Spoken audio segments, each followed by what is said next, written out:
2019년 7월 4일 자정 0시, 6년 전 일본은 한국에 대한 반도체 수출 규제로 압박했었습니다. 한국 회사들은 울면서 매달려 봤자 소용없다. 사실 그들의 속내는 따로 있었는데요. 바로 일제 강제징용 피해자 배상 판결에 대한 경제 보복이었습니다. 당시 일본에 대한 의존도가 90%에 육박했던 한국 기업들. 일본 정부는 한국 기업들이 6개월도 못 버티고 무너질 것이라 기대했었죠. 하지만 일본은 크게 실수를 해버린 것이었습니다. 멈추지 않았던 대한민국의 심장은 6개월이 채 되지도 않아 상황을 뒤집어버린 것인데요. 미국이나 중국도 하지 않은 막대한 보조금을 지원하겠다며 갑자기 반도체 공장을 지어달라는 일본 정부.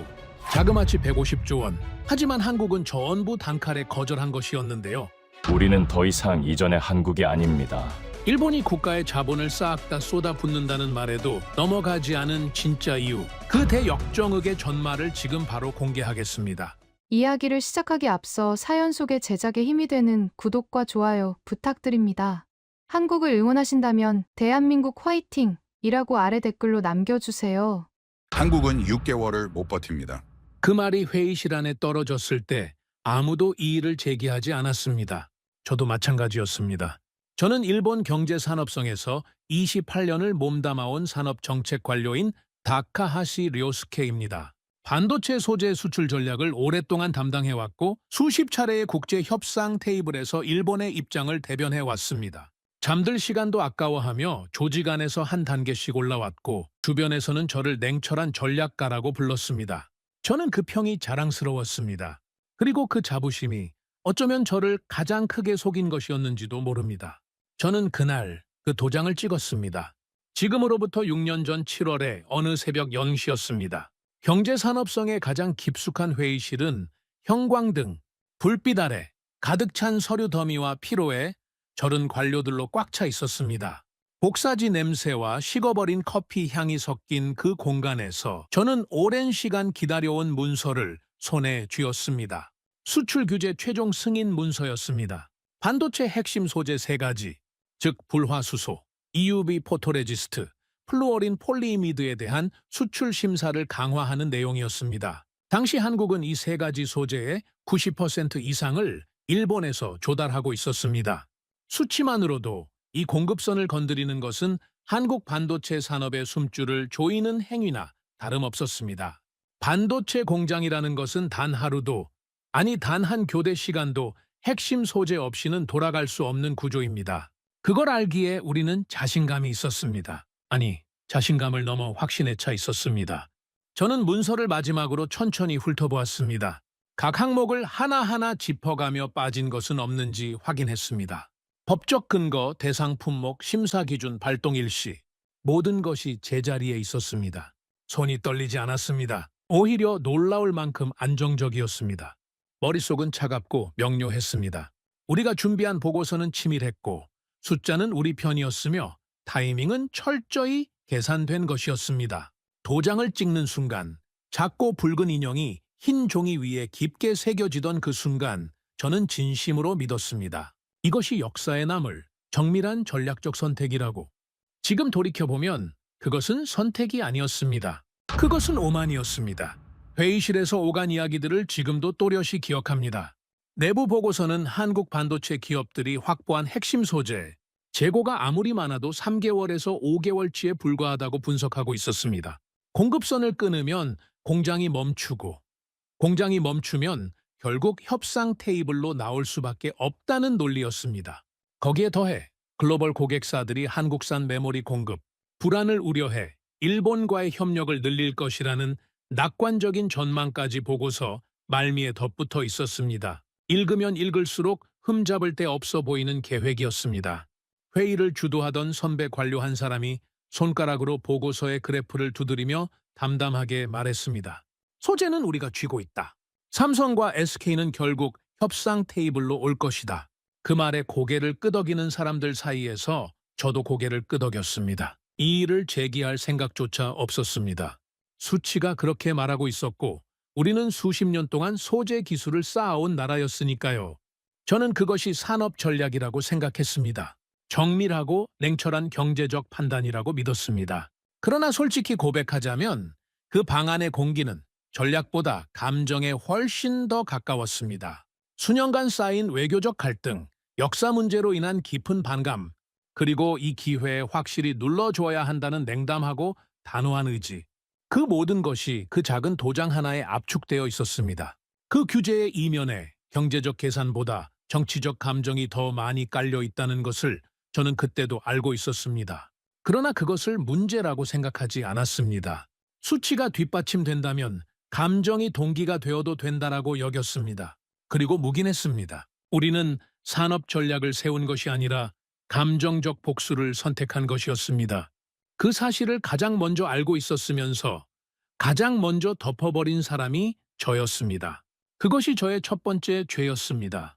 규제가 발동된 이후 며칠 동안 경제산업성 내부에는 묘한 자신감이 흘렀습니다. 단기적으로는 일본 소재 기업들이 손실을 감수하더라도 장기적으로 한국 반도체 산업을 우리 공급망에 종속시킬 수 있다는 계산이 깔려 있었습니다. 내부 시뮬레이션은 한국의 반도체 생산 차질을 3개월 단위로 단계별로 예측하고 있었고 반년이면 협상 테이블이 열릴 것이라는 전망이 지배적이었습니다. 사람들은 커피를 마시며 한국의 반응을 분석하는 메모를 주고받았고 이미 승리한 것처럼 이야기했습니다. 시간은 우리 편이다. 그 말이 그 시절 우리 부서의 주문처럼 입에 오르내렸습니다. 회의 때도 복도에서도 점심 식사 자리에서도. 그런데 제 마음 한편에는 아무에게도 내비치지 않은 불안이 하나 조용히 자리하고 있었습니다. 보고서는 한국이 현재 상태를 유지한다는 가정 위에 세워져 있었습니다. 기업이 현재의 수입 구조를 그대로 이어간다는 전제가 깔려 있었습니다. 그러나 위기에 처한 조직이 현 상태를 그대로 유지한다는 보장은 세상 어디에도 없었습니다. 강한 압박을 받으면 움츠러드는 쪽도 있지만 반대로 터져 나오는 쪽도 있다는 것을 역사는 수없이 보여주었습니다. 저는 그 가능성에 대해 단 한 번도 보고서를 쓴 적이 없었습니다. 그 불안을 입 밖에 내지 않은 것이 저의 두 번째 죄였습니다. 규제 발동 직후 한국발 뉴스는 예상대로 충격과 분노로 들끓었습니다. 정치권은 강경 대응을 촉구했고 대기업 임원들의 긴급 회의 소식이 연이어 보도됐습니다. 민간에서는 일본 제품 불매 운동이 들불처럼 번졌습니다. 겉으로 보기에는 우리의 계획이 예상 궤도를 따르는 것처럼 보였습니다. 하지만 며칠 지나지 않아 삼성의 구매 담당 직원들이 이미 일본으로 건너오고 있다는 보고가 들어왔습니다. 규제 발동 불과 며칠 만에 그들은 조용히 그러나 놀라울 만큼 빠르게 움직이고 있었습니다. 허가된 물량 한도 안에서 가능한 한 많은 소재를 한꺼번에 확보하는 작전이었습니다. 4개월치, 5개월치의 재고를 미리 끌어모으는 방어 전략이었습니다. 저는 그 보고를 받고 잠시 생각에 잠겼습니다. 협상 테이블로 오는 움직임이 아니었습니다. 버텨내는 준비를 하고 있었습니다. 그것도 아주 치밀하게. 그리고 그 즈음 한국 정부가 전혀 다른 방향으로 움직이기 시작했습니다. 소재 부품 장비 분야 국산화를 위한 특별법이 전례 없는 속도로 추진된다는 소식이 보도됐습니다. 국산화 연구개발 예산을 전략적으로 집중 투입하겠다는 공식 선언이 이어졌습니다. 일본 의존도 탈피를 국가과제로 공식화하겠다는 결기, 어린 발표들이 하루가 멀다 하고 쏟아졌습니다. 저의 멘토이자 강경 보수파 원로인 사토 마사히로 전 차관은 코웃음을 쳤습니다. 저건 보여주기식이다. 한국은 정치는 언제나 시끄럽지만 실행은 느리다. 두고 봐라. 저는 그 말에 반박하지 않았습니다. 그러나 그날 밤 사무실에 혼자 남아 서울발 뉴스를 더 꼼꼼히 살펴보면서 무언가 다른 감각이 조용히 스쳐갔습니다. 선언에 그치지 않고 실제로 기업과 연구소가 함께 돌아가는 체계를 빠르게 만들어가고 있다는 신호들이 곳곳에서 포착됐습니다. 예상보다 훨씬 체계적이었습니다. 저는 그 감각을 무시했습니다. 나중에 알았지만 그것이 저의 세 번째 죄였습니다. 그로부터 얼마 지나지 않아 저는 규제가 발동된 지 얼마 후에 상황을 집약한 시장 분석 보고서를 받았습니다. 표지를 넘기자 곧바로 눈에 들어오는 수치가 하나 있었습니다.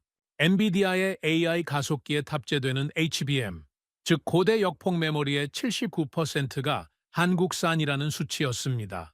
저는 그 숫자를 처음에는 잘못 읽은 줄 알았습니다. 다시 확인했습니다. 틀리지 않았습니다. 79%.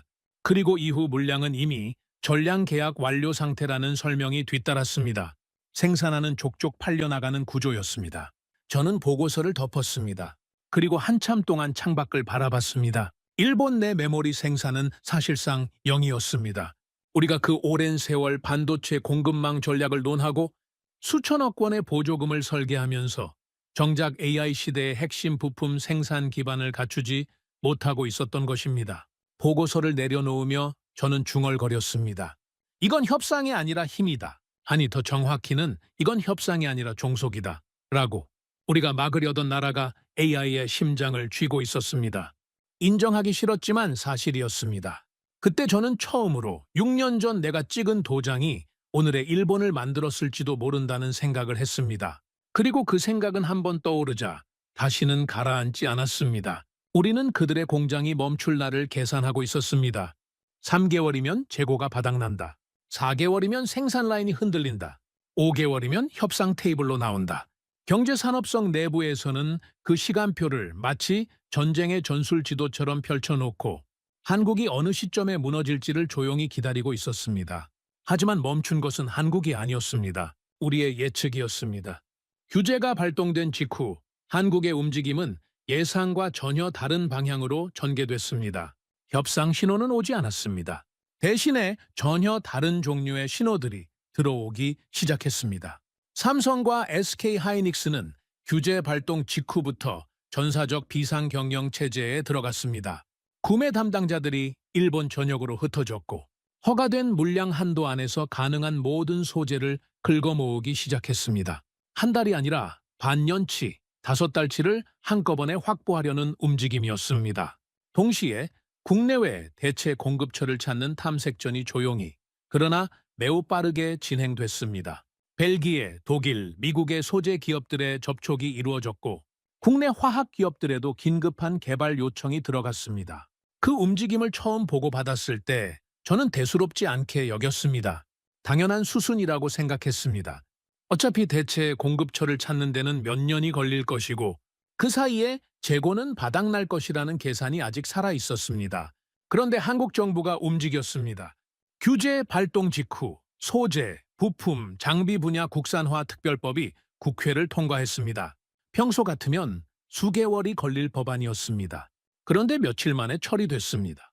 뒤를 이어 연구개발 예산이 집중 투입된다는 발표가 나왔고 100대 핵심 품목을 선정해 국산화 프로젝트를 전반 위적으로 착수한다는 공식 선언이 이어졌습니다. 일본 의존 탈피를 국가 과제로 삼겠다는 말은 단순한 정치적 구호가 아니었습니다. 예산이 움직이고 있었고 사람이 움직이고 있었습니다. 저는 그 속도가 불편했습니다. 계획에 없던 속도였습니다. 사토 전 차관은 여전히 여유로웠습니다. 저에게 이렇게 말했습니다. 연구개발이 선언이면 뭐가 달라지나? 소재 기술이라는 건 하루아침에 나오지 않아. 한국이 10개를 시작해도 하나 완성하는 데 5년은 걸린다. 그 말에는 논리가 있었습니다. 그리고 그 논리가 저를 다시 안심시켰습니다. 규제 발동 후 몇 달이 지났습니다. 한국 언론은 여전히 일본을 강하게 비판하고 있었고 불매 운동은 한동안 지속됐습니다. 하지만 협상 테이블은 열리지 않았습니다. 정치적 수사와 달리 기업들은 말없이 움직이고 있었습니다. 그리고 규제 발동 후 채 1년이 되지 않았을 무렵 저에게 한 장의 보고서가 올라왔습니다. 불화수소 국산화 성공 보고서였습니다. 저는 그 보고서를 처음 읽었을 때 솔직히 믿지 않았습니다. 반도체 공정용 고순도 불화수소는 수십 년의 기술 축적이 필요한 소재입니다. 단순한 화학 제품이 아니라 반도체 식각 공정에서 나노미터 단위의 정밀함을 요구하는 물질입니다. 그것을 1년도 채 되지 않아 자체 개발했다는 것은 상식적으로 납득하기 어려웠습니다. 내부에서도 테스트 수준에 불과할 것이라는 반응이 지배적이었습니다. 하지만 후속 보고서는 달랐습니다. 국산화된 불화수소가 삼성의 실제 생산 공정 테스트를 통과하기 시작했다는 내용이었습니다. 그것도 한 라인이 아니라 여러 라인에서 순차적으로 검증이 이루어지고 있었습니다. 테스트를 통과하면 곧바로 실제 공급이 시작된다는 의미였습니다. 저는 그 보고서를 읽으면서 처음으로 우리의 시간표가 틀렸을 수 있다는 생각을 했습니다. 틀린 정도가 아니었습니다. 완전히 거꾸로 진행되고 있었습니다. 우리는 그들이 협상하러 올 것이라 예상했습니다. 그들은 협상 대신 실험실로 달려갔습니다. 우리는 재고가 바닥나면 공장이 멈출 것이라 계산했습니다. 그들은 재고가 바닥나기 전에 새 길을 뚫었습니다. 규제는 그들을 압박하기 위한 것이었습니다. 그런데 그 압박이 오히려 그들을 각성시키고 있었습니다. 규제는 압박이 될 줄 알았습니다. 각성이 될 줄은 몰랐습니다. 그 무렵 일본 소재 기업들 사이에서 조용한 불만이 새어나오기 시작했습니다. 대한국 수출이 급감하면서 영업이익이 눈에 띄게 줄어든 것입니다. 규제 발동 이전까지만 해도 한국은 이 기업들에게 가장 크고 안정적인 고객 중 하나였습니다. 그 고객이 갑자기 사라지고 있었습니다. 하나씩 대체 공급처로 옮겨가면서 업계 내부에서 익명의 목소리가 언론에 흘러나왔습니다. 우리가 자해한 것 아니냐? 처음에는 불만 섞인 푸념처럼 들렸습니다. 그러나 실적 수치가 뒷받침되면서 그 말은 점점 무게를 갖기 시작했습니다. 경제산업성 내부에서도 조심스러운 우려가 생겨났습니다. 계획대로라면 한국이 협상 테이블에 나와야 할 시점이었는데 정작 테이블로 온 것은 일본 소재 기업들의 손실 보고서였습니다. 저는 그 보고서들을 읽으면서 묘한 감각을 느꼈습니다. 처음에는 불쾌함이었습니다. 그 다음은 당혹감이었습니다. 그리고 마지막에는 아직 이름 붙이기 어려운 감정이 남았습니다. 무언가 거대한 것을 놓쳤다는, 그것도 처음부터 보이고 있었는데 보지 않으려 했다는 감각이었습니다. 그리고 그 6개월은 제가 예상했던 방식으로 끝나지 않았습니다. 한국은 멈추지 않았습니다. 오히려 그 6개월 동안 한국의 소부장 생태계가 구조적으로 재편되고 있었습니다. 100대 핵심 품목 국산화 프로젝트는 예상보다 빠르게 가시적인 성과를 내기 시작했습니다. 대기업과 중소기업이 공동 테스트 체계를 구축하면서 소재 하나가 개발되면 곧바로 공정에 투입해 검증하는 사이클이 만들어졌습니다. 정부의 예산이 뒷받침되고 기업의 절박함이 속도를 높였습니다. 그 구조가 한번 만들어지자 국산화의 속도는 우리의 예측을 계속 앞질렀습니다. 그리고 그 6개월의 각성이 이후 몇 년을 만들었습니다. 6개월 붕괴 시나리오는 결국 6개월 각성 시나리오로 바뀌었습니다. 우리가 그들을 시험한 것이 아니었습니다. 우리가 그들을 단련시킨 것이었습니다. 그 사실을 저는 한참 뒤에야 인정할 수 있었습니다. 그리고 그 인정은 이 이야기의 진짜 시작점이기도 합니다. 저는 아직도 그 6개월을 떠올릴 때마다 같은 질문을 합니다.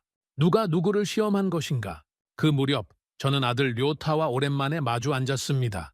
도쿄대 반도체 공학 박사 과정에 있는 아들은 요즘 한국 HBM 관련 연구 논문을 집중적으로 분석하고 있다고 했습니다. 저는 그 말을 듣고 대화의 방향을 슬쩍 돌려보려 했습니다. 일본의 반도체 투자 규모 이야기를 꺼냈습니다. TSMC 유치 보조금, 라피더스 설립, D나노 양산 계획. 숫자로만 보면 세계 어디에도 뒤지지 않는 투자였습니다. 아들은 잠시 듣다가 조용히 말했습니다. 아버지 세대가 반도체를 포기했잖아요. 공격적인 말이 아니었습니다. 그냥 사실을 말하는 것이었습니다. 그게 더 아팠습니다. 메모리 반도체 분야에서 일본 기업들이 경쟁력을 잃어간 역사를 아들은 이미 데이터로 이해하고 있었습니다.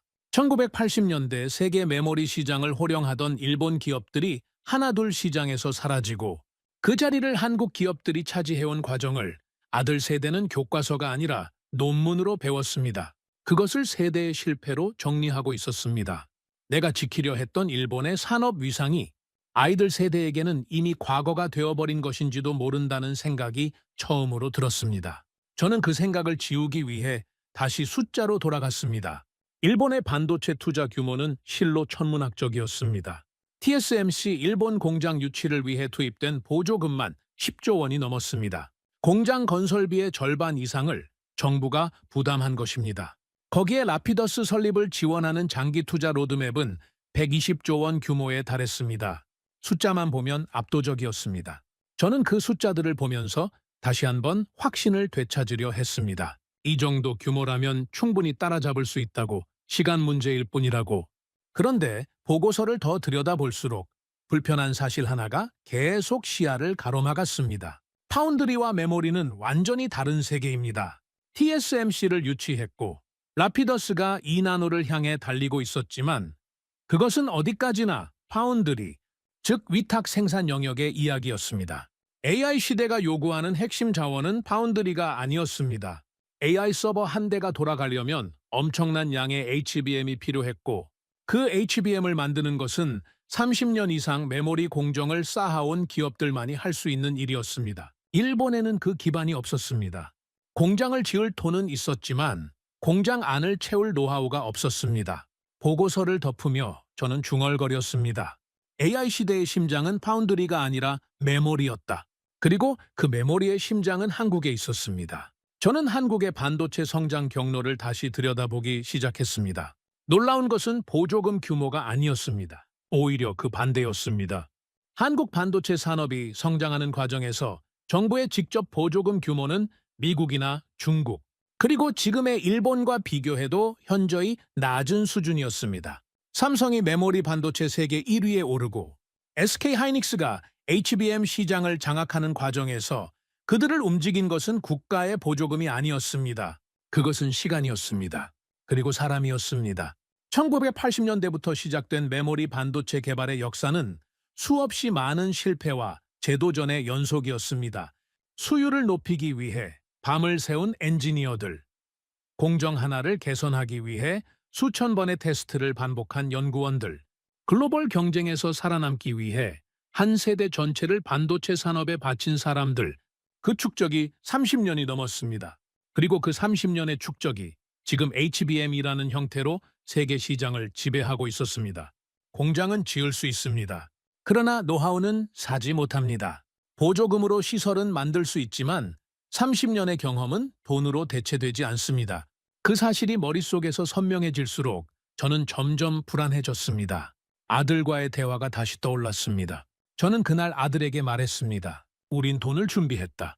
아들은 잠시 생각하더니 조용히 답했습니다. 한국은 시간을 준비했죠. 그 말이 귓가에서 떠나지 않았습니다. 돈과 시간, 우리는 돈을 계산했고 그들은 시간을 축적했습니다. 돈은 빠르게 모을 수 있지만 시간은 살 수 없습니다. 공장을 짓는 데는 2년이면 됩니다. 하지만 그 공장을 완전히 가동할 수 있는 엔지니어 생태계를 만드는 데는 한 세대가 필요합니다. 30년의 축적은 5년 계획으로 대체되지 않습니다. 저는 그 무렵부터 일본의 투자가 충분하지 않다는 것이 아니라 투자의 방향이 처음부터 잘못된 것일 수 있다는 생각을 하기 시작했습니다. 우리는 돈을 쏟아부으면 기술이 따라온다고 믿었습니다. 그러나 기술은 돈 뒤에 오는 것이 아니었습니다. 기술은 사람 안에 있었습니다. 그리고 그 사람들을 우리는 갖고 있지 않았습니다. 그 생각이 자리를 잡을수록 저는 더 이상 HBM 보고서를 냉정하게 읽을 수 없게 됐습니다. 글로벌 AI 가속기에 탑재되는 HBM 물량의 79%가 한국산이라는 수치, 이후 물량은 이미 전량 계약 완료 상태라는 사실, 생산 능력을 늘려도 수요를 따라가지 못하는 구조, 그 수치들을 보면서 저는 처음으로 인정해야 할 것이 있다는 것을 느꼈습니다. 지원 없이 여기까지 왔다. 그게 진짜 무서운 것이었습니다. 한국 반도체는 국가의 대규모 지원을 등에 업고 성장한 산업이 아니었습니다. 위기를 만날 때마다 오히려 더 단단해지는 구조를 스스로 만들어온 산업이었습니다.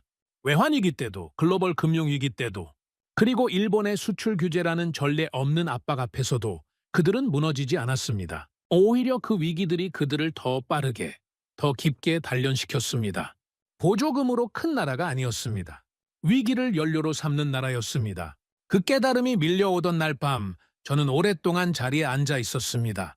창밖으로 도쿄의 야경이 펼쳐져 있었습니다. 빛나는 도시였습니다.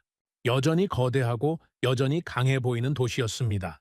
그러나 그날 밤 저는 그 빛나는 야경 너머에 무언가 거대한 공백이 있다는 것을 처음으로 실감했습니다. AI는 한국 메모리 위에서 돌아가고 있었습니다.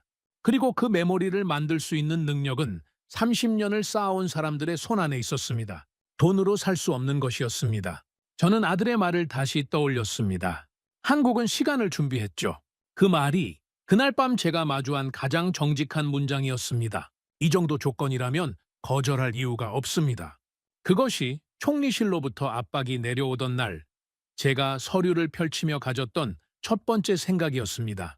일본 정부는 삼성과 SK 하이닉스에 일본 내 반도체 공장 건설을 요청하는 공식 제안을 준비했습니다. 공장 건설 비용의 절반을 정부 보조금으로 지원하겠다는 내용이었습니다. 세제 감면의 부지 무상 제공, 장기 전력 및 용수 계약 보장까지.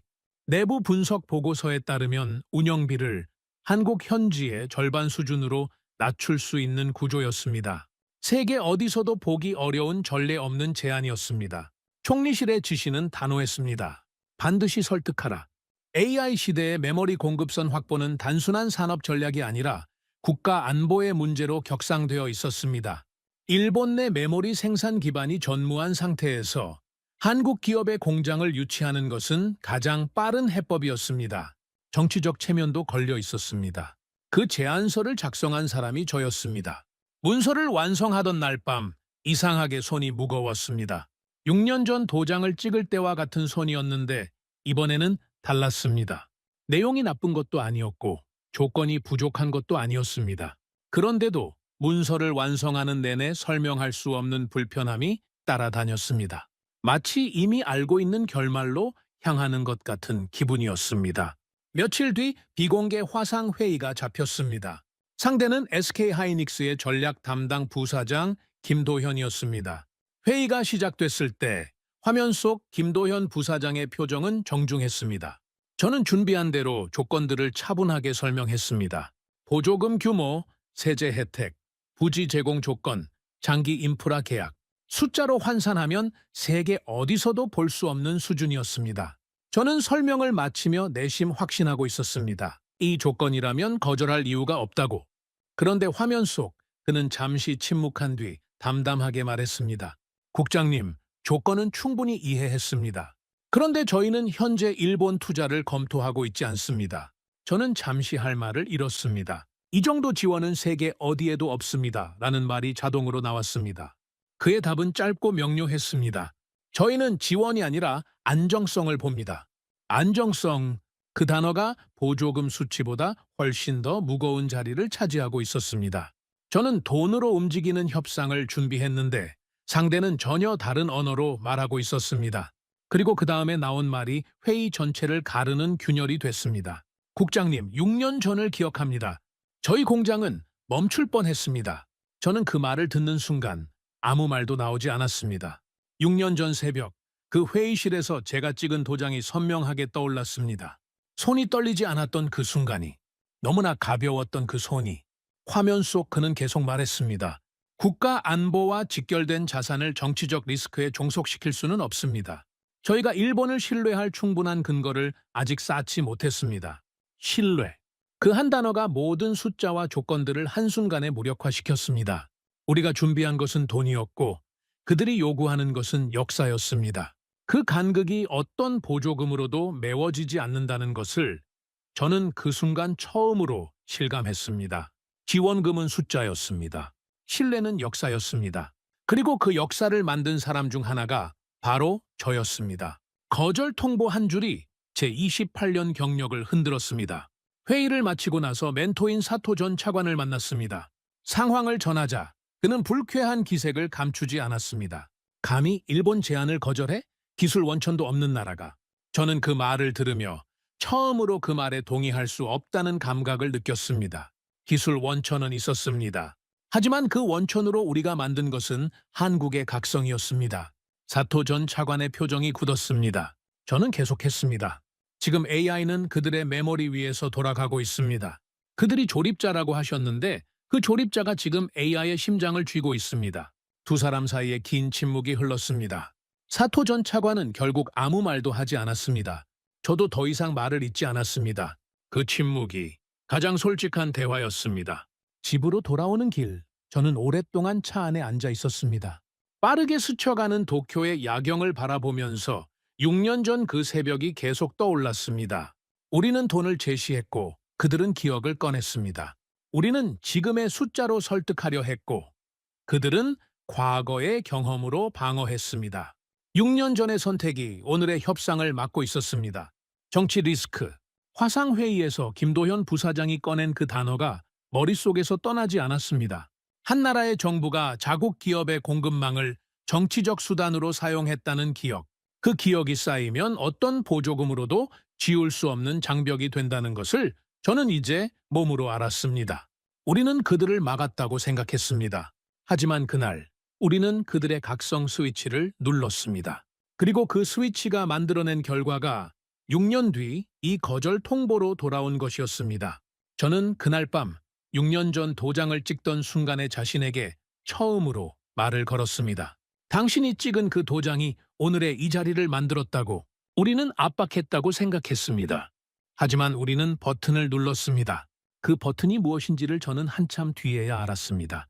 그리고 그것을 알았을 때 저는 더 이상 그 사실을 외면할 수 없었습니다. 거절 통보를 받은 이후 저는 지난 6년간 한국 소부장, 생태계가 어떻게 변해왔는지를 처음부터 다시 들여다보기 시작했습니다. 감정을 걷어내고 숫자만으로 보려고 했습니다. 냉정한 전략가로서 데이터가 말하는 것을 그대로 받아들이기로 했습니다. 그런데 데이터는 저를 불편하게 만들었습니다. 규제가 발동된 직후 한국 정부는 100대 핵심 품목을 선정하고 전방위적인 국산화 프로젝트에 착수했습니다. 처음에는 그것이 정치적 구호에 불과할 것이라고 생각했습니다. 소재 기술이라는 것은 선언으로 만들어지는 것이 아니라 오랜 시간의 축적으로 만들어지는 것이기 때문입니다. 사토 전 차관의 말처럼 저도 그것이 보여주기식에 그칠 것이라 여겼습니다. 그러나 그 판단은 틀렸습니다. 국산화 프로젝트는 선언에 머물지 않았습니다. 대기업과 중소기업이 공동 테스트 체계를 구축했습니다. 어느 중소기업이 소재를 개발하면 삼성이나 SK, 하이닉스의 공정 라인에 곧바로 투입해 실제 검증을 진행하는 구조였습니다. 이 사이클이 한번 만들어지자 국산화의 속도는 우리가 예측했던 것을 계속 앞질렀습니다. 실패하면 다시 개발하고 검증하고 또 투입하는 과정이 반복됐습니다. 그 반복이 기술을 만들었습니다. 불화수소가 가장 먼저 국산화에 성공했습니다. 그 다음은 EUV 포토레지스트였습니다. 하나씩 일본 의존도를 낮추는 품목들이 늘어났습니다. 규제 발동 이전까지만 해도 90%가 넘던 일본 의존도가 몇 년이 지나지 않아 사실상 0에 가깝게 줄어들었습니다. 그 수치를 확인했을 때 저는 한동안 자료에서 눈을 떼지 못했습니다. 우리가 그들을 흔들려 했습니다. 그런데 그들은 뿌리를 더 깊이 내렸습니다. 우리가 그들의 공급망에 구멍을 뚫으려 했습니다. 그런데 그들은 그 구멍을 메우면서 완전히 새로운 구조를 만들었습니다. 일본을 끊는 순간 한국은 더 빠르게 달렸습니다. 위기가 그들을 멈추지 않았습니다. 위기가 그들을 단련시켰습니다. 규제는 압박이었습니다. 그런데 그 압박이 각성이 됐습니다. 저는 일본 소재 기업들의 실적 자료를 다시 꺼냈습니다. 규제 발동 이후 수년간의 대한국 수출 추이였습니다. 그래프는 거의 수직으로 하락하고 있었습니다. 한때 가장 크고 안정적인 고객이었던 한국 기업들이 하나씩 이탈하면서 국산 소재나 다른 나라의 공급처로 옮겨갔습니다. 그 이탈은 처음에는 더디게 시작됐지만 국산화 성공 소식이 이어질수록 가속됐습니다. 그리고 그 속도는 되돌릴 수 없는 수준에 이르렀습니다. 일본 소재 기업들의 영업이익 감소 폭은 상당했습니다. 내부 보고서에는 이미 전략 실패라는 표현이 조심스럽게 등장하기 시작했습니다. 정부 방침을 공개적으로 비판할 수는 없었지만 업계 내부의 불만은 점점 구체적인 숫자로 표현되고 있었습니다. 우리가 자해한 것이라는 말이 이제는 푸념이 아니라 데이터가 됐습니다. 그 무렵 저는 한국 반도체 산업의 수출 실적과 기술 지표들을 나란히 펼쳐놓았습니다. 규제 발동 이전과 이후를 비교한 자료였습니다. 예상했던 방향과 정반대의 흐름이 거기에 있었습니다. 규제 이후 한국 반도체 수출은 오히려 늘어났습니다. HBM 기술 개발 속도는 빨라졌습니다. 글로벌 AI 기업들과의 장기 공급 계약이 잇따라 체결됐습니다. 엔비디아의 AI 가속기에 탑재되는 HBM 점유율은 꾸준히 상승해 결국 전체의 79%에 이르렀습니다. 우리가 막으려던 나라가 우리가 막으려 한 바로 그 시간 동안 더 강해졌습니다. 저는 보고서를 덮으며 오랫동안 생각에 잠겼습니다. 우리가 계획한 것은 압박이었습니다. 그러나 실제로 일어난 것은 그들의 초격차 가속이었습니다. 우리가 공급을 끊었을 때 그들은 공급을 만들었습니다. 우리가 시간을 벌려고 했을 때 그들은 그 시간을 기술에 쏟아부었습니다. 누가 누구를 시험한 것인가? 그 질문이 다시 머릿속에 떠올랐습니다. 그리고 이번에는 그냥 흘려보낼 수가 없었습니다. 저는 그 즈음 일본 내에서 조용히 돌기 시작한 내부 자성 보고서 한 편을 읽었습니다. 익명의 산업연구팀이 작성한 것으로 공식 문서가 아닌 내부 참고용 자료였습니다.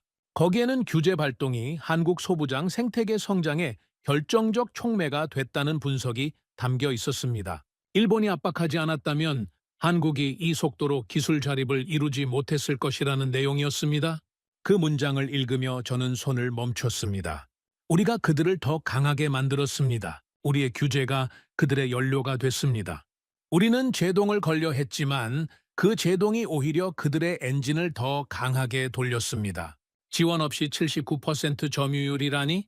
저는 그 숫자 앞에서 냉철한 전략가로서가 아니라 한 사람으로서 오랫동안 앉아 있었습니다. 위기는 그들을 멈추지 않았습니다. 단련시켰습니다. 일본을 끊는 순간 한국은 더 빨라졌습니다. 그리고 우리는 우리 스스로 그 스위치를 눌렀습니다. 6년 전 새벽 제가 찍은 그 도장이 떠올랐습니다. 그것은 한국을 향한 것이 아니었습니다. 그것은 결국 일본 자신을 향한 것이었습니다. AI 전쟁은 이미 시작됐습니다. 그리고 그 전쟁터의 한복판에 일본은 심장 없이 서 있었습니다. 그 사실이 제 앞에 선명하게 드러난 것은 총리실의 긴급 호출을 받던 날이었습니다. 브리핑 자료를 들고 회의실에 들어서던 순간 저는 이미 그날의 대화가 어디로 흘러갈지 알고 있었습니다. 그리고 그 끝에 제가 내놓을 수 있는 답이 무엇인지도 전 세계 AI 서버 투자가 폭발적으로 늘어나고 있었습니다. 글로벌 빅테크 기업들이 앞다투어 AI 데이터 센터 구축에 수십조 원을 쏟아붓고 있었고 그 서버 한 대 한 대를 채우는데 엄청난 양의 HBM이 필요했습니다. 엔비디아의 AI 가속기가 제 성능을 발휘하려면 HBM 없이는 아무것도 되지 않았습니다. HBM은 단순한 부품이 아니었습니다. AI 연산의 속도와 규모를 결정하는 핵심 자원이었습니다. 그리고 그 HBM의 79%가 한국산이었습니다. 일본 내 메모리 생산은 사실상 0이었습니다. 그것이 이 이야기의 가장 단단한 바닥이었습니다. TSMC를 유치하고 라피더스를 세우고 2나노를 목표로 달리고 있었지만 그것은 모두 파운드리의 영역이었습니다. AI 시대가 요구하는 메모리, 특히 HBM이라는 첨단 메모리는 전혀 다른 기술 계보에서 나오는 것이었습니다. 우리에게는 그 계보가 없었습니다. 공장을 지을 돈은 있었지만 공장 안을 채울 기술과 사람이 없었습니다. 우리는 공장을 지었습니다. 그러나 심장은 없었습니다. 총리실 회의가 시작됐습니다. 총리는 자료를 내려다보며 짧게 물었습니다. 한국이 거절했다고 다른 방법은 없나? 저는 잠시 침묵했습니다. 그리고 천천히 말했습니다. 현재로선 없습니다. 총리의 시선이 날카로워졌습니다.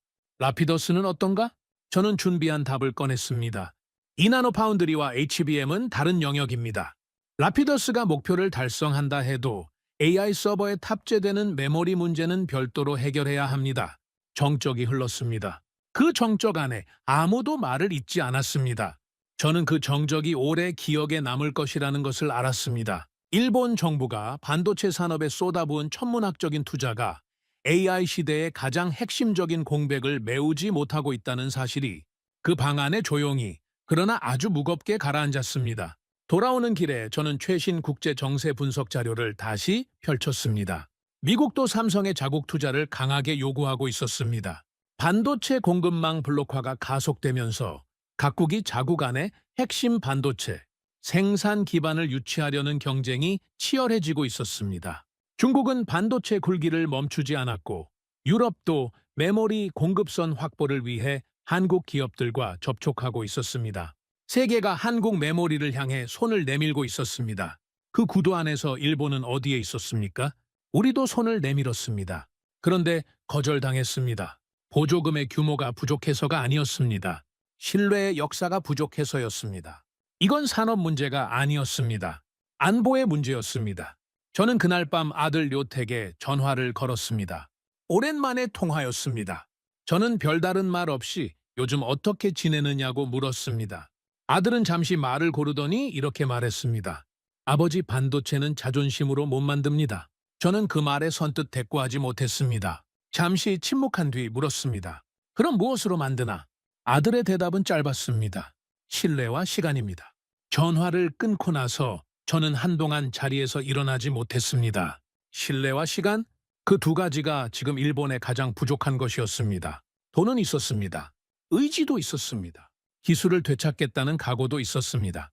하지만 신뢰는 쌓는데 시간이 필요했고 그 시간은 6년 전에 우리 스스로 허물어 버렸습니다. 그 순간 6년 전 새벽의 도장 소리가 다시 들려왔습니다.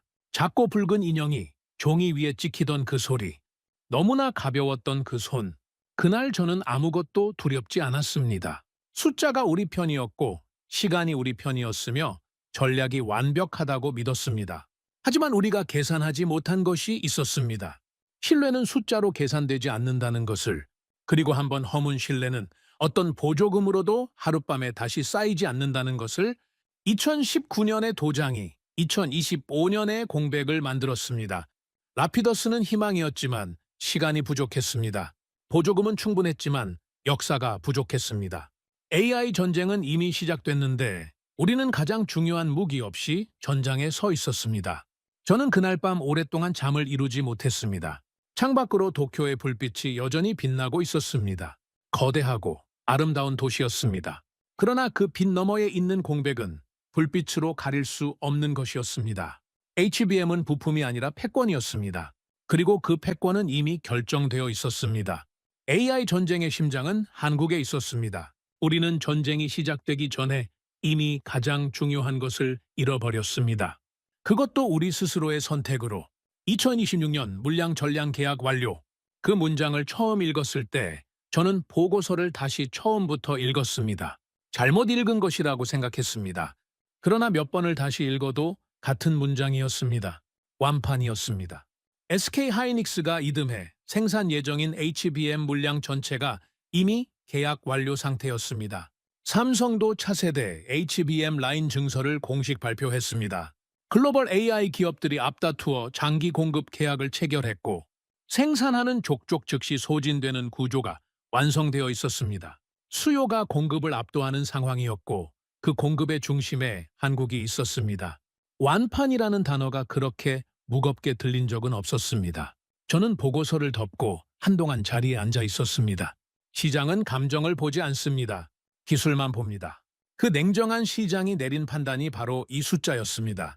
어느 나라가 보조금을 얼마나 쏟아부었는지, 어느 나라가 더 간절했는지는 시장에 아무런 의미가 없었습니다. 시장은 오직 누가 가장 좋은 메모리를 가장 안정적으로 공급할 수 있는지만을 물었습니다. 그리고 그 답은 이미 결정되어 있었습니다. 뒤이어 올라온 일본 내부 비상보고서는 더 가혹했습니다. 일본 내 AI 서버 투자를 진행하려는 기업들이 HBM 확보에 실패하는 사례가 늘어나고 있었습니다. 이미 전량 계약이 완료된 물량을 뒤늦게 확보하려 했지만 돈을 낸다고 해결되는 문제가 아니었습니다. AI 서버 구축 일정이 지연될 위험이 현실로 다가오고 있었고 한국 공급 없이는 일정 자체가 불가능하다는 분석이 보고서 곳곳에 담겨 있었습니다. 그 보고서를 읽으면서 저는 이상한 감각을 느꼈습니다. 6년 전 우리가 한국에 대해 썼던 보고서와 구조가 너무나 닮아 있었습니다. 그때 우리는 한국이 소재 없이는 공장을 돌릴 수 없다고 썼습니다. 지금 우리는 메모리 없이는 AI 서버를 돌릴 수 없다고 쓰고 있었습니다. 보고서의 주어만 바뀌어 있었습니다. 6년 전에는 한국이 그 자리에 있었고 지금은 일본이 그 자리에 있었습니다. 그 구조적 역전이 어떤 수치보다 더 선명하게 현실을 말해주고 있었습니다. 전략회의가 긴급 소집됐습니다. 저는 그 회의에서 아무 말도 하지 않았습니다. 할 말이 없어서가 아니었습니다. 이미 모든 것을 알고 있었기 때문이었습니다. 회의실 안에는 대안을 찾으려는 목소리들이 오갔지만 그 어떤 목소리도 핵심을 건드리지 못했습니다. 단기적인 수급 대책, 다른 나라 기업과의 협력 가능성, 자국 내 기술 개발 가속화 방안, 그 모든 이야기가 결국 같은 결론으로 수렴됐습니다. 지금 당장은 방법이 없다는 것이었습니다. 국제 언론은 거침없었습니다. AI는 한국 메모리 위에서 돌아간다는 내용의 기사들이 미국과 유럽의 주요 매체를 채웠습니다. 한국 반도체 의존도에 관한 분석 기사들이 쏟아졌고 삼성과 SK 하이닉스를 AI 시대의 핵심 파트너로 지목하는 보도가 이어졌습니다. 일본 언론은 그 흐름을 애써 외면하거나 자국의 반도체 투자 계획을 강조하는 방어적인 기사들로 맞섰습니다. 그러나 그 방어는 공허하게 들렸습니다. 숫자가 이미 말하고 있었으니까요. 그 즈음 사토 전 차관에게서 연락이 왔습니다. 오랜만의 만남이었습니다. 그는 차를 한 모금 마시며 여전히 여유로운 표정으로 말했습니다. 한국이 잠시 앞선 것뿐이다. 반도체 산업은 길게 봐야 해. 저는 그 말을 듣고 처음으로 정면으로 반박했습니다. 아닙니다. 잠시가 아닙니다. 사토 전 차관의 눈썹이 올라갔습니다. 저는 계속했습니다. HBM 기술은 하루아침에 따라잡을 수 있는 것이 아닙니다. 30년의 메모리 공정 노하우가 쌓여서 만들어진 것입니다. 그 격차는 돈을 투자한다고 해서 빠르게 줄어들지 않습니다. 더구나 시장은 이미 한국을 선택했습니다. 이듬해 물량이 지금 이 순간에도 이미 전량 계약 완료입니다. 사토 전 차관은 잠시 침묵했습니다. 그리고 오래된 확신을 꺼내듯 말했습니다. 일본 기술은 원천이다. 그 원천은 변하지 않아. 저는 그 말이 얼마나 오래된 세계관에서 나온 것인지를 알았습니다. 그리고 그 세계관이 지금 현실과 얼마나 멀리 떨어져 있는지도 조용히 말했습니다. 원천은 있었습니다. 그러나 축적이 없었습니다. 원천을 가지고 있다는 것과 그 원천을 30년 동안 쌓아온 것은 다릅니다. 우리는 씨앗을 가지고 있었지만 그 씨앗을 심고 키운 것은 그들이었습니다. 두 사람 사이에 긴 침묵이 흘렀습니다. 사토 전 차관은 찻잔을 내려놓았습니다. 더 이상 말이 없었습니다. 저도 말을 잇지 않았습니다. 그 침묵 속에서 저는 오랫동안 이 사람의 말을 믿어왔다는 사실을 떠올렸습니다. 한국은 조립자에 불과하다는 말, 소재 원천은 우리가 쥐고 있다는 말, 시간은 우리 편이라는 말, 그 말들이 하나씩 아주 조용히 무너져 내리고 있었습니다. 사토 전 차관과 헤어지고 나서 저는 한동안 거리를 걸었습니다. 퇴근 시간에 도쿄는 언제나처럼 분주했습니다. 넥타이를 느슨하게 풀고 걷는 직장인들, 편의점 앞에서 줄을 서는 사람들, 바삐 지나가는 자동차들, 그 일상적인 풍경 안에서 저는 혼자 조용히 무너지고 있었습니다. 그날 밤 저는 혼자 사무실에 남아 오랫동안 창밖을 바라봤습니다. 그리고 속으로 중얼거렸습니다. 우리는 6개월을 계산했습니다. 그들은 30년을 준비했습니다. 우리는 압박했습니다. 그들은 초격차를 만들었습니다. 우리는 돈을 준비했습니다. 그들은 시간을 축적했습니다. 우리는 그들의 공급망에 구멍을 뚫으려 했습니다. 그들은 그 구멍을 메우면서 세계가 필요로 하는 기술을 완성했습니다. 원판, 그 한 단어가 모든 것을 말하고 있었습니다. 시장은 거짓말을 하지 않습니다. 6년 전 우리의 보고서가 아무리 정밀했어도, 확신이 아무리 단단했어도 시장은 그 어떤 감정도 전략도 아닌 오직 기술과 신뢰만을 기준으로 판단했습니다. 그리고 그 판단의 결과가 이듬해 물량 전량 계약 완료라는 숫자로 나타났습니다. 초격차는 하루아침에 생기지 않습니다. 그리고 그날 저는 처음으로 한국을 경쟁자가 아니라 강자로 보았습니다. 세계가 한국을 향해 손을 내밀고 있었습니다. 미국은 삼성의 자국 투자를 강하게 요구했습니다. 유럽은 메모리 공급선 확보를 위해 한국 기업들과 접촉을 이어갔습니다. 일본은 파격적인 보조금을 내걸었습니다. 그리고 한국 기업들은 그 모든 요청을 앞에 놓고 스스로 선택하는 입장이 되어 있었습니다. 이전과는 완전히 뒤바뀐 세계였습니다. 6년 전 한국은 일본 소재 없이는 공장을 돌릴 수 없었습니다. 협상 테이블이 아니라 공급선 앞에서 머리를 숙여야 했습니다. 그런데 지금은 일본이 메모리 없이는 AI 서버를 돌릴 수 없었습니다. 6년 전에 일본이 공급자였다면 지금은 한국이 공급자였습니다. 6년 전에 한국이 협상을 요청하는 입장이었다면 지금은 한국이 요청을 검토하는 입장이었습니다. 그때는 우리가 쥐고 있다고 믿었습니다. 지금은 그들이 쥐고 있었습니다. 저는 그 대비를 숫자로 정리한 내부 자료를 펼쳤습니다. 6년 전 한국의 일본 소재 의존도 90% 이상, 현재 한국의 일본 소재 의존도 사실상 제로. 6년 전 일본의 메모리 생산 비중 제로, 현재도 제로. 6년 전 AI 가속기용 HBM 시장 형성 이전, 현재 한국의 HBM 점유율 79%, 이듬해 물량 전량 계약 완료. 그 숫자들을 나란히 놓고 보았을 때 저는 어떤 감정인지 정확히 표현하기 어려운 무언가를 느꼈습니다. 씁쓸함이었습니다. 그러나 그 씁쓸함 안에는 인정이라는 감정이 조용히 자리하고 있었습니다. 한국은 지원으로 성장한 나라가 아니었습니다. 위기를 자산으로 전환한 나라였습니다. 외환 위기 때도, 글로벌 금융 위기 때도, 그리고 일본의 수출 규제라는 전례 없는 압박 앞에서도 그들은 무너지지 않았습니다. 오히려 그 위기들이 그들을 더 빠르게, 더 깊게 단련시켰습니다. 위기를 만날 때마다 더 단단해지는 구조를 스스로 만들어 온 나라였습니다. 막히면 길을 뚫는 나라였습니다.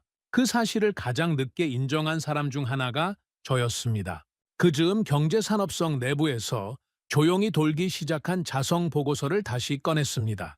이전의 수출 규제의 장기적 역효과를 분석한 문서였습니다. 그 보고서는 규제가 한국 소부장 생태계 성장의 결정적 촉매가 됐다는 사실을 명문화하고 있었습니다. 기술 생태계 단절 지적, 메모리 부재로 인한 전략적 리스크 분석, 그리고 마지막 결론 한 문장이 오랫동안 눈에 남았습니다. 정책은 감정이 아니라 구조로 설계해야 한다. 그날의 새벽, 그 회의실에서 우리가 내린 선택은 구조가 아니라 감정이었습니다. 저는 그것을 알면서 묵인했고 도장을 찍었고 그 결과를 이제 마주하고 있었습니다. 보고서의 그 한 문장이 제 28년 관료 생활 전체를 조용히 관통하는 것 같았습니다. 구조로 설계하지 않은 정책이 어떤 결말을 만드는지를 저는 지금 이 자리에서 몸으로 배우고 있었습니다. 저는 그 자성 보고서를 덮으면서 그 당시의 회의실 공기를 다시 떠올렸습니다. 그날 그 방 안에는 냉철한 전략이 아니라 뜨거운 감정이 가득했습니다. 그리고 저는 그것을 알면서도 아무 말도 하지 않았습니다. 도장을 찍었습니다. 너무 가벼운 손으로 그 침묵이 오늘의 공백을 만들었습니다. 저는 오랫동안 그 자성 보고서를 손에 들고 앉아 있었습니다. 그리고 마지막 보고서를 쓰기 시작했습니다. 공식 문서가 아니었습니다. 내부 기록이었습니다. 저 자신을 위한 기록이었습니다. 28년의 관료 생활 동안 수백 편의 보고서를 썼지만 그 보고서가 가장 쓰기 어려웠습니다. 그리고 가장 정직한 문서였습니다. 펜을 들기 전에 저는 아들 료택에 짧은 메시지를 보냈습니다. 별다른 내용이 아니었습니다. 그냥 잘 지내고 있냐는 한마디였습니다. 아들은 금방 답장을 보내왔습니다. 잘 지내고 있다고 요즘 한국 연구팀과 공동 연구를 진행하고 있다고 했습니다. 한국과 일본의 연구자들이 함께 다음 세대 메모리 기술을 논의하고 있다는 내용이었습니다. 저는 그 메시지를 읽고 한참 동안 화면을 바라봤습니다. 아들 세대는 달랐습니다. 그들에게는 6년 전의 감정적 대립이 없었습니다. 국적이 아니라 기술로 서로를 바라보는 세대였습니다. 그들이 함께 만들어갈 다음 세대의 반도체는 어쩌면 우리 세대가 만들어 놓은 상처보다 더 크고 단단한 것이 될지도 모른다는 생각이 들었습니다. 그 생각이 오랜만에 처음으로 작은 희망처럼 느껴졌습니다. 저는 다시 펜을 들었습니다. 그리고 마지막 보고서의 마지막 문단에 이렇게 적었습니다. 한국은 지원으로 여기까지 온 나라가 아니었다. 위기를 연료로 삼는 나라였다. 우리는 그들을 멈추려 했다. 그러나 그들은 멈추지 않는 구조를 만들었다. 반도체는 기술이 아니라 신뢰다. 그리고 그 신뢰는 우리가 6년 전 스스로 허물었다. 펜을 내려놓으며 저는 한동안 그 문장을 바라봤습니다. 저는 이 이야기의 결말에서 영웅이 아닙니다. 각성한 악인도 아닙니다. 저는 그저 너무 늦게 인정한 사람입니다. 6년 전 새벽에 도장을 찍을 때 그 손이 너무 가벼웠다는 것을, 우리가 산업 전략이 아니라 감정적 복수를 선택했다는 것을, 그리고 그 선택이 오늘의 공백을 만들었다는 것을, 2019년 7월 4일 자정 0시 그 선택이 한국을 멈출 것이라 믿었습니다. 하지만 6년이 지난 지금 멈춘 것은 한국이 아니었습니다. 그들은 위기를 연료로 삼아 더 단단해졌고 세계 AI의 심장을 쥔 나라가 되었습니다. 우리는 지원을 계산했습니다. 그들은 시간을 축적했습니다. 나는 이제 인정합니다. 기술은 돈으로 사는 것이 아니라 신뢰와 축적으로 완성된다는 것을, 그리고 그 축적의 힘이 지금 한국을 선택받는 나라로 만들었습니다. 여기까지 읽어주신 여러분께 한 가지 여쭈어 보고 싶습니다. 다카하시 료스케의 이야기를 들으시면서 위기 앞에서 무너지지 않고 오히려 더 단단해진 한국의 모습이 어떻게 느껴지셨나요? 위기를 연료로 삼아 세계 AI의 심장이 된 나라, 그것이 대한민국입니다. 구독과 좋아요로 응원해 주시면 더욱 재미있는 이야기로 찾아뵙겠습니다. 해외 감동 사연을 소개해드리는 스페셜 코리아였습니다. 감사합니다.